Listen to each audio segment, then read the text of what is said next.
Hey everybody, my name is David, and you can call me 483. And today we're going to talk about roasting coffee at home. I do think this is the better way to get coffee and to taste coffee and to make your own coffee. I find it way better than doing anything you can buy in the store. Locally, the only one that I've found in this area that I actually like is a little company called Water Street Coffee. They make good coffee. Everybody else, I don't like it. I like it when I make my own. There's a couple of reasons for that. One, you can try a bunch of different regions. If I like Rwanda. You're not going to find Rwanda pretty much anywhere. But if you go to Sweet Marie's, Amazon, Berman, you can find Rwanda coffee. Right now I have Dominican. You can try all different kinds of regions, which is really cool.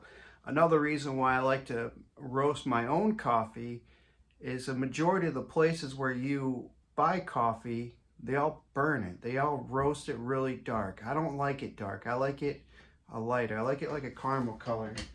I'll show you what I like. And if you roast it yourself, you can make it light like this. I like it light. Like that. You can see it just a lot lighter than you would normally see at Starbucks or whatever. And sometimes you go a little bit too light, but that's fine. You can throw it back on the roaster and darken it up a little bit. So there's a couple of the benefits of roasting coffee yourself is you can try different regions and you can try different roast levels. And also, if you roast your own coffee and you give somebody a bag of your coffee that you roasted, you are going to make their day. They're going to think you are one of the coolest people in the world. Which, by the way, people do think I'm the coolest person in the world when I make them a bag of coffee. But I know it's not true. I know I'm not the coolest person in the world. But I do like to give people their own their own bag of coffee that I roasted. It's a lot of pride with that. And they will enjoy it. There will be a special treat for them. It's a good gift for somebody if you want to do that, which is an awesome thing to do for somebody. Now, I do want to say that if you are getting into coffee and you are wanting to switch from Folgers or K-Cups, K-Cups are super convenient, obviously. Folgers is absolutely repulsive. Maxwell House, they're not good coffees. If you're going from those coffees to roasting your own, you are going to have such an experience. You're going to enjoy it so much more. It's a different cup of coffee. You can taste so many different flavors and arrangements. I don't know how to describe it. I don't cup coffee, but you will have a different experience and a lot different taste by roasting your own, especially if you're switching from Maxwell House, those brands.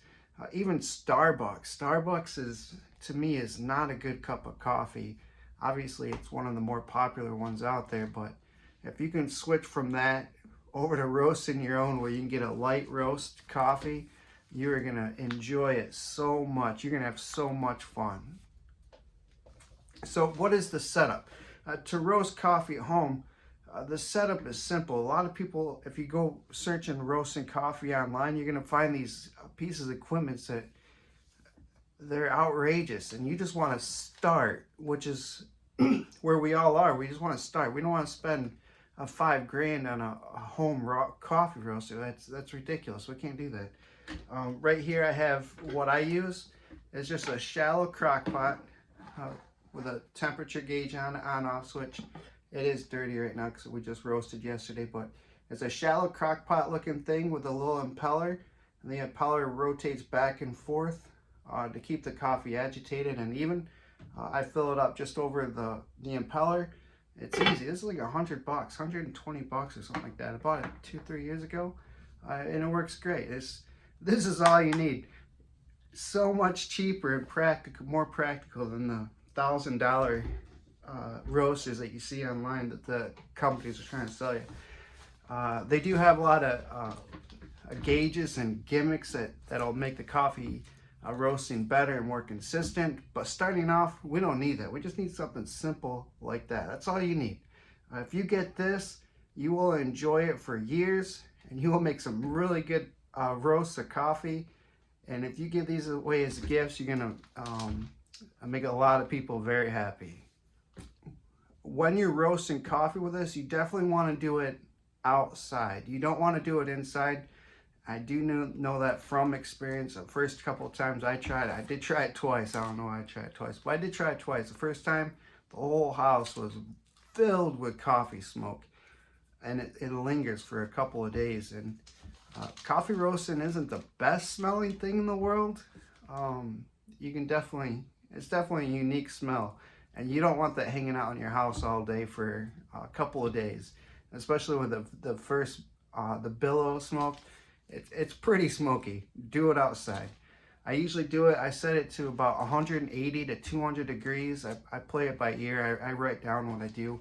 And I set the alarm, my alarm, for 20 to 25 minutes, depending on the ambient temperature. If it's hot outside, I'll set it for 20, and if it's cold, I'll set it for 25, and I'll just come check it. And then from there, I'll just check it every couple of minutes until it gets to the roast level I want. So after you roast it, the beans are hot, and what you want to do is you want to cool it. You can do this a couple of different ways. You can just shake it, you can stir it, but I have this contraption. I can't remember how much it is on Amazon, but it's got the sieve things that'll actually get a lot of the chaff off, which is nice too. It's got a fan, so I'll put the coffee in there and I'll just stir it for a couple minutes and just keep checking it. And then when it's cooling down, I'll just keep stirring it till it's cold, and then it's cool. So if you keep it roasting, if you don't cool it down right away, it'll keep roasting, and you can actually overcook it, over roast it, burn it. So you want to cool it as quick as possible. I usually takes around 2 to 3 minutes to cool, not long, just 2 to 3 minutes, cool it down. And then after you cool it, after you roast it, after you cool it, you want to store it. I have a coffee canister. It's got the vent in here. Oxygen is bad for coffee, but then coffee, as it's breaking down, emits a CO2, and that CO2 is also a flavor killer. So the canister prevents oxygen from getting in, but allows CO2 to get out. So it'll keep the coffee fresher for longer. And I usually put it in here and let it sit for a day or two. I know some other people suggest longer, but it's up to you. It's a hobby, right? It's a hobby. It's like we're just in here having fun. It's not a big deal. It's just coffee. So you roast it, you cool it, you store it, and then you got some good coffee. Now I understand there are master craftsmen coffee roasters out there. This setup is not for James Hoffman. It is not for Peter McKinnon. This is for people that are just wanting to experiment with roasting coffee and try a different coffee thing. People have been roasting coffee for at least 50 years, right? And they didn't start off with those extravagant machines. What they did is they just took a heat source, a flame, and rotated it, and actually I don't know how they did it, but I'm assuming they just took a flame, a heat source, and roasted it. They didn't have all these fancy equipment. They just roasted it, and that got us hooked on coffee. If that can get us hooked on coffee, obviously we're gonna get better. But if we're switching from Maxwell House or something like that, we're gonna enjoy this so much more. But it isn't for everybody. If you are a coffee cupping expert, this isn't for you. This is for somebody that wants to have a fun hobby to do at their house and to share with others. It's something you can share with others. It's something you can share with others very well. But coffee is all specific to the individuals. A lot of people like to put cream and sugar. I don't like cream and sugar in my coffee. Some like it black.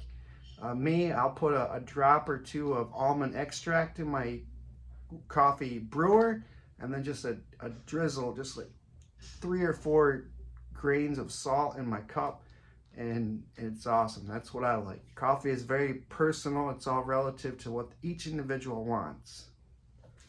But please, let me know in the comments below.